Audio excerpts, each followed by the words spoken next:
It's kind of a hazy shade of winter today, but I'm going outside because the sun's out. And after getting myself in trouble yesterday for waxing prophetic and poetic on the ideas of the basic philosophy of this silly little hobby of ours, it's time to get back to normal of spewing out pointless DM advice that you may or may not take to heart. And I really can't call myself the original Grognard Game Master if I don't occasionally do Game Master tips, right? Okay, so let's talk about ambushes. We talk about traps a lot. We haven't really talked about ambushes before, but ambushes happen in all sorts of different genres. And I recently, well, it wasn't recently, it was like 2 months ago, watched a video and a guy talked about a goblin ambush battle he ran and how the players just walked over it in like 2 rounds, and I was just watching it going, oh, because no, do you not, is like, I hate to tell other people how to run the game, but it's like, dude, they're goblins. They don't fight fair. I think that's the one thing everybody forgets about goblins and kobolds. They don't fight fair. They're ingenious pack animals that always take advantage of the situation. They're never gonna fight you one-on-one. They're never gonna fight you fair. They're gonna cheat. You know, they have to. They're teeny. Nothing in the world is built their size. Imagine a room full of preschoolers who all want to eat you, which is pretty much my average day back when I was teaching preschool. But yeah, I mean, that's what you got to think. They're ingenious. They're clever. If they know they're going to ambush somebody, they're going to prepare an ambush. They're not just going to walk out and go, give me your money. Now, I'm not the first person to discuss this topic. In fact, I'm pretty much blatantly copying our good friend Hank from Runehammer in this video. So, yeah, no original ideas here. Just my take on how I would do them, interpret them. But yeah, this is stuff that I got from Hank, 8 years ago. All right. So running an ambush with any group of mooks, we're going to use mooks, goons, henchmen, or whatever you want to call them. The first question is, was the ambush planned, or was it just a surprise? I mean, planned like they knew that people are going to use this road, so they have people scouting the road for the ambush, and they set the ambush up relatively frequently in the hopes that they capture a wagon or whatever. That would be a planned ambush. The goblins or the mooks or whatever know that the road's used. And which means they also have a general idea of what travels down the road or the dungeon or whatever. Which again means that, all right, what's worth our time and effort? One guy on a horse? I mean, maybe if we're bored, but no, probably not. A wagon full of food? Yeah, that's kind of more up our speed, especially if we think we're gonna win.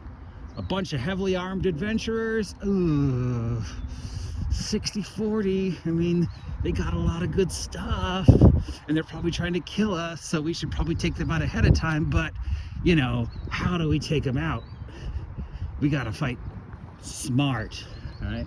As opposed to just, randomly the goblins or whatever are going one way and you're going the other way and somehow your paths cross. So how the mooks would respond would, of course, depend upon whether it was just, whoa, hey, or we've been planning this for days. So let's go with this video that I saw and everything that I think this guy could have done better had he just thought like a goblin instead of just like they're just, hit point sink. Okay, so first the goblins would start out with ranged attacks, and if they had time, traps. I mean, if they really had prepared time, they would have probably dug a pit trap in the road and covered it up and waited for something to go across it. That was, but okay, that would probably catch them tons of things that they don't want, so maybe a pit trap not so good thing. But they definitely would have started the fight from range. And using Hank's idea, right? So if you have 25, 30 goblins scattered across the road on either side, grouped up into groups of 5, right? Let's say 20, 30 goblins grouped up into groups of 5, and hidden somewhere in this area, behind bushes, up in trees, hiding underneath rocks, whatever. They're going to start with range and distraction, okay? They're not going to let you know where they are. And they're going to try and separate you and distract you, especially if they're attacking heavily armed adventurers, okay? So if you got 5 goblins, 4 of them will fire arrows or whatever it is the goblins have gotten their hands on that passes ranged weapons. Tennis balls. I always arm my goblins with the weirdest of things because I think like a small person's like, what can a person with the use as a weapon in the world where nothing is their size? Well, they just use whatever they find, you know, a fork, you know. So my goblins are already armed with weird stuff, but okay, let's just go classic short bows. 4 of them will fire normal arrows. The 5th will be firing either like smoke bombs or explosions or whatever. That's straight out of Hank, right? 1 out of every 5 does something weird to distract or to make the players concerned. And again, the goal of the goblins is we're not going to just attack one dude on a horse unless we're bored. We want to destroy the big people so they're not a threat, but we still kind of want the stuff to be in relatively good shape. And especially if it's armed adventurers, then yeah, we definitely got to separate the ones in this shiny armor from the ones who are just wearing robes, because we know the ones who were wearing robes usually do magic, right? So we gotta, you know, 4 goblins shoot arrows. Then the 5th goblin is shooting fire arrows, smoke bombs, whatever. Beehives. Beehives is one of my favorite. You know, little teeny catapults throwing beehives into the middle of a group of adventurers. Try that one time. Just anything. You want to separate the goblins want to separate the people from the stuff. They want to get them running around, panicking. We want to get them on defensive. We want to confuse and disorient them one. Now then, you know, we go into the surprise round is over. We go into the first round. Now, first round, you would think, oh, the goblins charge, right? No.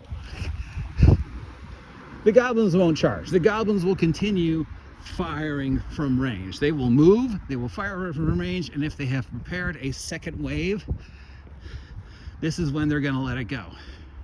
So again, with this example, he had the goblins just run out, and they had some bigger goblins with him, you know, but he had the bigger goblins behind the goblins because they were the hobgoblins commanders. It's like, yeah, I know the hobgoblin commanders would boss the little ones around, but also in typical goblin thinking of distracting them, you want to present the adventurers with a very obvious target to focus on, while the rest of the goblins are continuing to just pound them with ranged attacks. And you might want to start throwing in like poison now, you know, because again, the goblins' goal is to take out the characters, but you know, we still want the stuff relatively good shape. We want that wagon full of cabbages. We want whatever they've got on their bags. We want that stick that shoots fire.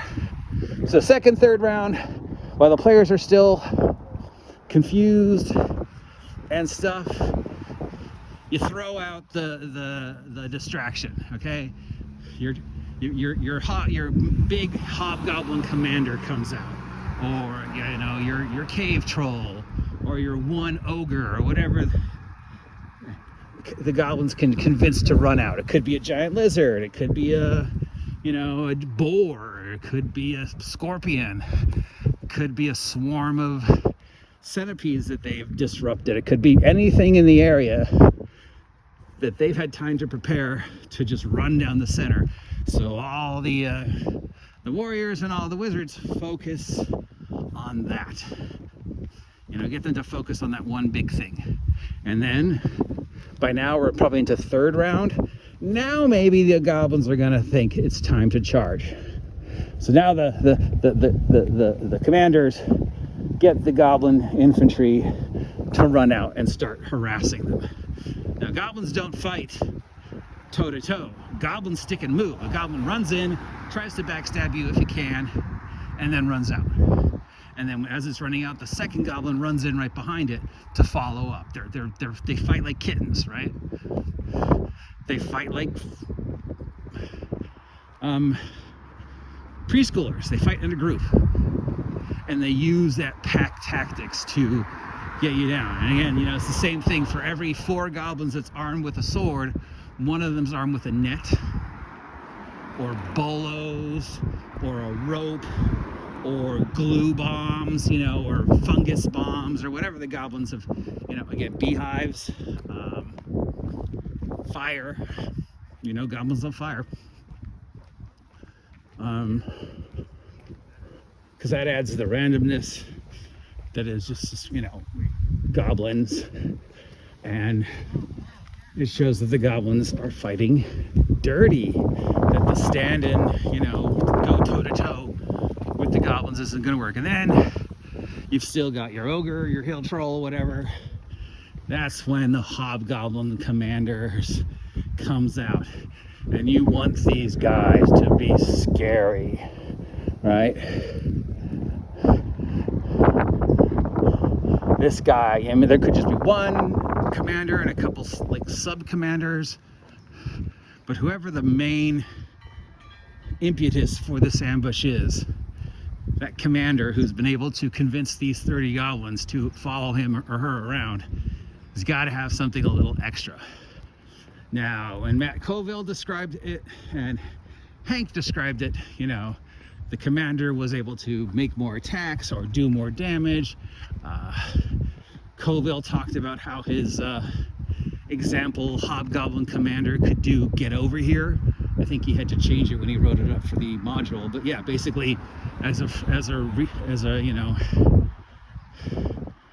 reflex action, the commander could grab a goblin and throw it in front of the incoming attack, so that goblin gets the damage instead of the commander, which is something a goblin commander would do, and it's hilarious. And you know, the goblin would be like, yay, I got picked. Because if he survives, he gets the bragging rights. You see that? He picked me. He picked me. So this commander has got to be a badass. And if it looks like the goblins are losing, they're not going to stick around. They don't have that sense of honor or justice or revenge that like an orc might have.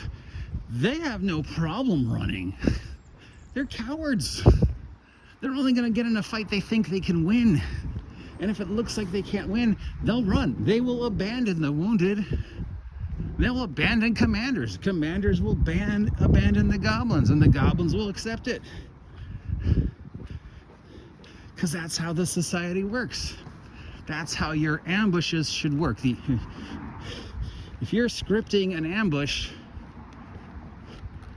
and the bad guys have had enough time to know something's coming, not necessarily the player characters, but something worth ambushing, they would have been prepared, and they're not going to fight fair. And if they have ranged weapons, they're going to start with ranged weapons, and they're going to keep using ranged weapons for as long as they can, because that gives them the advantage of crowd control, of confusion, of being able to harm a lot of people in a short period of time.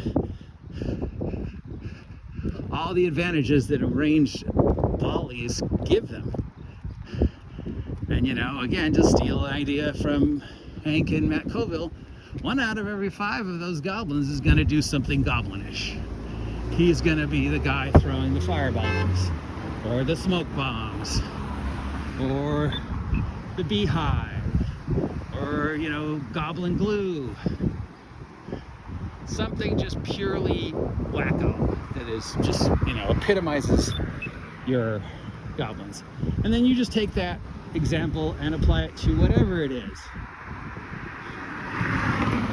Be it, you know, bandits, space marines, super villain group, highwaymen, cowboys planning an ambush, stormtroopers, aliens, whatever story you're running. If you've scripted the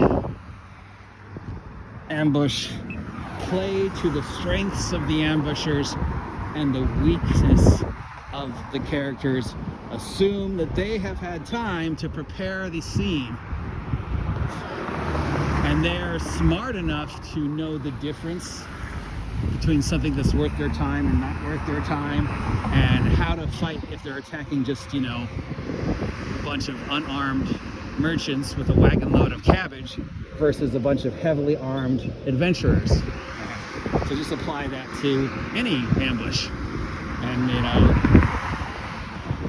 had the example that I watched just even done half of that, the goblins would have just cakewalked through the adventurers, but instead the goblins got close, so that allowed the adventurers to take the advantage with spells and stuff. But in reality, the mooks will never get close if they have the option not to. They will always fight not fair. All right, so what about the random one? Well, then random one just comes to the, like, you know, the flick of the dice. Who goes first? Who wins the surprise round? And what can they do in that short few seconds before the head bashing starts? And again, thinking like the bad guys. Are the bad guys going to stand and fight, or are they going to run? Goblins will run. An ogre might stand and fight.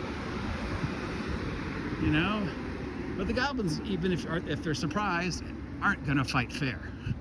They're going to hightail it as fast as they can till they get into a situation where they're in control.